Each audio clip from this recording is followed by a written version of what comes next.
A shortened and snowy campaign came to an end last night for Ontario's four major party leaders, with voters sending Progressive Conservative leader Doug Ford back to Queen's Park with a rare third consecutive majority. Ford had asked Ontario voters for a strong mandate to tackle U.S. President Trump's proposed tariffs. The American leader also took center stage in Ford's victory speech last night. This election was about who we are, about the future we choose for ourselves. Donald Trump thinks he can break us. He thinks he can divide and conquer, pit region against region. Donald Trump doesn't know what we know. He is underestimating us. He is underestimating the resilience of the Canadian people, the Canadian spirit. Make no mistake, Canada won't start a fight with the U.S., but you better believe we're ready to win one. Emily Taylor joins us live in studio with the details on last night's vote and what it means for the province. Emily?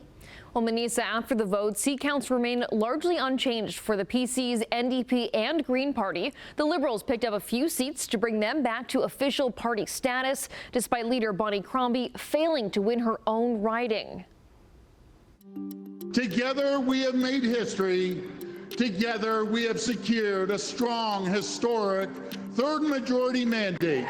After an election in Ontario, the Progressive Conservatives remain on top.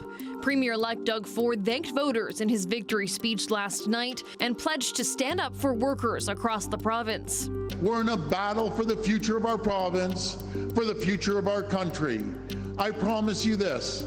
I will wake up every day and I will fight like I've never fought before. Ford called an early election last month, dissolving Parliament a year and a half early, saying he needs a strong four-year mandate to tackle U.S. President Donald Trump's proposed tariffs. In his party's election platform released just days before the vote, Ford promised close to $20 billion in spending and tax breaks for businesses and municipalities hard hit by the levies. Trump says the tariffs will go into place on Tuesday, though that date has changed several times. So that goes on the 4th of March. While Ford did secure the majority he asked for, little actually changed in terms of the seat count. Doug Ford has to answer to the public, why did you spend $189 million on this election when you have not raised your plurality, and what message does that send to somebody like Donald Trump, to Donald Trump specifically? Doug said he needed to have a really strong, reinforced mandate, and that didn't happen. He failed at that. Some results are still being finalized, but as it stands, the PC's gained one seat, sitting at 80 now. The NDP lost one. They remain the official opposition.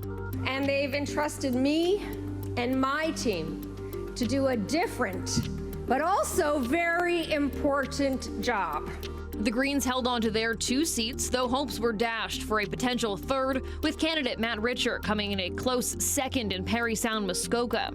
I know that tonight was not the results we had wanted, and I know they're not the results that Matt wanted, but I want Matt to know that you will always be a champion in my heart.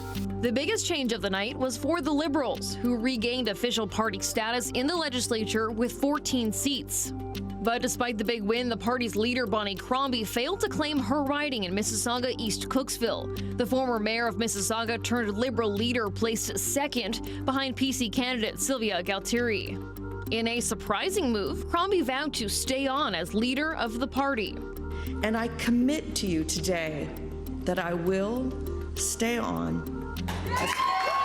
She's going to be looking for one of the 13 or 14 Liberals that did get elected tonight to step aside so she can run for a seat, or she's going to wait outside the legislature for years for a by-election to perhaps come along. It's a very interesting position for her, and it may be one that the decision is taken out of her hand if there's an automatic leadership review after an election loss like she suffered tonight. While Ford didn't speak with media today, his party will have to hit the ground running soon as they face the imminent threat of tariffs from the states.